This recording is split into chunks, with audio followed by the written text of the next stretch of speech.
जय द्वारकाधीश मित्रों, जो आज बटेटा पौवा बनावा है तो आ बटेटा बाफवा આપણે મૂકી દીધા है અને એ પણ આપણે છોકરાઓને લાણી કરવાની છે। જો આ રીતે બટેટા બાફવા મૂકી દીધા है, બટેટા બફાઈ જાય ત્યાં સુધીમાં આપણે બીજું કામ કરશું। જ્યાં બટેટા અત્યારે બાફવા મૂક્યા है અને એ પાછું કટિંગ કરીને મૂક્યા है એટલે વહેલા બફાઈ જાય। જુઓ, અને એની અંદર છે ને આપણે માંડવી નાખવી છે, તો માંડવીનો થોડો ભૂકો કરી નાખીએ આપણે। જે આ રીતે ભૂકો કરીએ અને એમાં ધાણાભાજી નાખવાની છે, તો ધાણાભાજી જે આવી રીતના કટિંગ કરવા બેહાડ્યા છે અને બટેટા બધું કમ્પ્લીટ કરીને નાખી દીધા છે અને પૌવા જો પલાળ્યા છે આપણે। પૌવા બટેટાની રેસીપી બનાવવાની એટલે પૌવા પલાળીને કમ્પ્લીટ રાખ્યા, ધાણાભાજીને આ બધું સુધારવાનું કામકાજ ચાલુ છે ને વઘાર થઈ ગયો છે। જ્યાં વઘાર થઈ ગયો છે એમાં ટમેટાની બધું એડ કરી દીધું છે। એ થોડીક વાર પાકે ને પછી આપણે આગળ વધશું।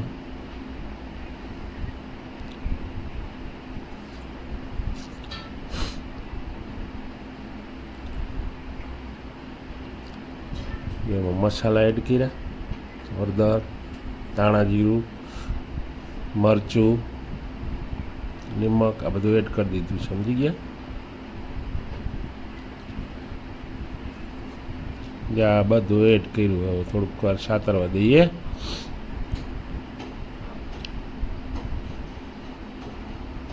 પચીસ 30 કિલોનું બનાવવાનું છે એટલે એમ થોડુંક વ્યવસ્થિત રીતે બનાવીએ તો સારું લાગે એમ, અને પાછું છોકરાઓની લાણી કરવાની છે।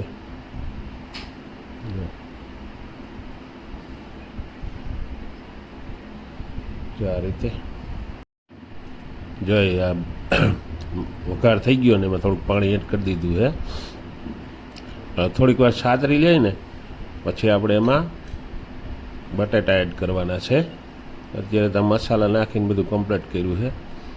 જો આ બટેટા એડ કરી દઈએ। જે બટેટા એડ કરીને થોડીક વાર આમ હલાવીએ।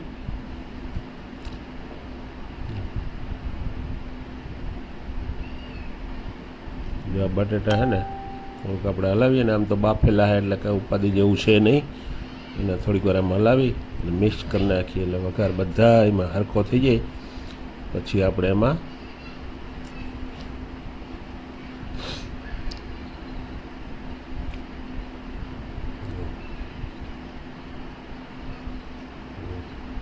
બધું મિક્સ થઈ જાય ને ત્યાં સુધી હલાવીએ એમાં, અને હવે એમાં આપણે એમાં પૌવા એડ કરીએ। જો આ પૌવા એડ કર્યા, પૌવા એડ કરીએ, જો આ રીતના પૌવા એડ કરી દીધા, જે થોડાક બાકી એ નાખી દઈએ। પછી આપણે એને હલાવી નાખીએ અને મિક્સ કરી નાખીએ। જો આ મિક્સ એવી રીતના જો પૌવા બધા નાખી દીધા હે, હવે હલાવવાની એમ બસ સિક્રેટ જો હે, નકર હલાવા હે નહીં। જો આપણે હલાવવાનું બે હાથે ચાલુ કરશું તો મેળ આવશે। જો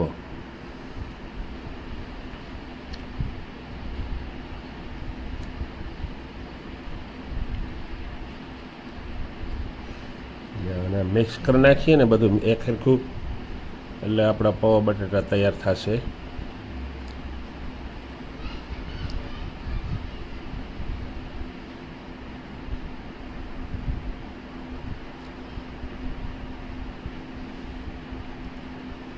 જે આપણા પૌવા બટેટા તૈયાર થાય છે, હવે આપણે એને છે ને ઉતારી લઈએ નીચે। જ્યાં ઉતારી લઈએ અને થોડીક વાર એને હલાવીએ મસ્ત, અને હલાવી નાખીએ ને એટલે કમ્પ્લીટ થઈ જાય।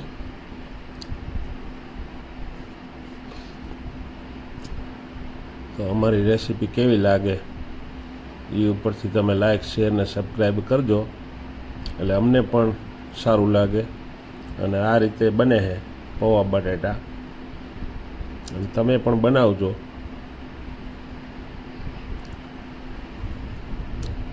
જો હવે આપણી રેસીપી તૈયાર થઈ ગઈ છે। હવે એને આપણે લાણી કરવા માટે આગળ લઈ જઈએ। જો હવે લાણી કરવા માટે આપણે ડીશુમાં હે ને હમણાં છોકરાઓને બધાને લાણી ચાલુ કરી દઈએ. આ રીતે કમ્પ્લીટ તો થઈ ગયા. હવે લાણી ચાલુ કરી દઈએ.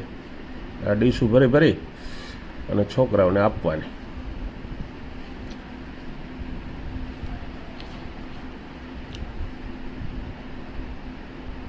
વિડીયો થોડોક લાંબો થાય છે પણ જોતા રહેજો એમ.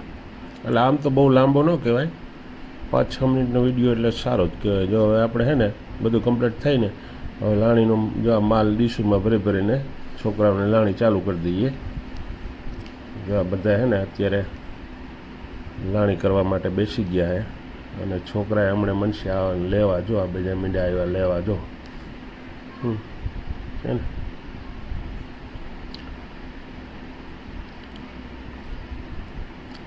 બધા લાણી તૈયાર ચાલુ થઈ ગઈ અને બધા લઈને મીંડા ભાગવા. અને આપણે પણ હવે ભાગવાની તૈયારી કરીએ. તો અમારો વિડીયો કેવો લાગે, સારો લાગે તો લાઈક, શેર ને સબસ્ક્રાઈબ કરજો. અને આવી રીતે અમે રેસીપી બનાવીએ છીએ અને અમારો વિડીયો જોતા રહેજો. જ્યાં બધા લાણીમાં લઈને બીજા મીંડા ભાગવા.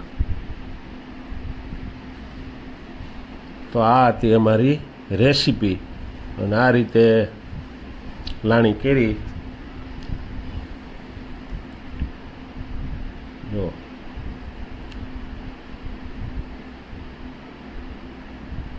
આ રીતે લઈને મળે ભાગવા છે અને આ રીતે લાણી ચાલુ.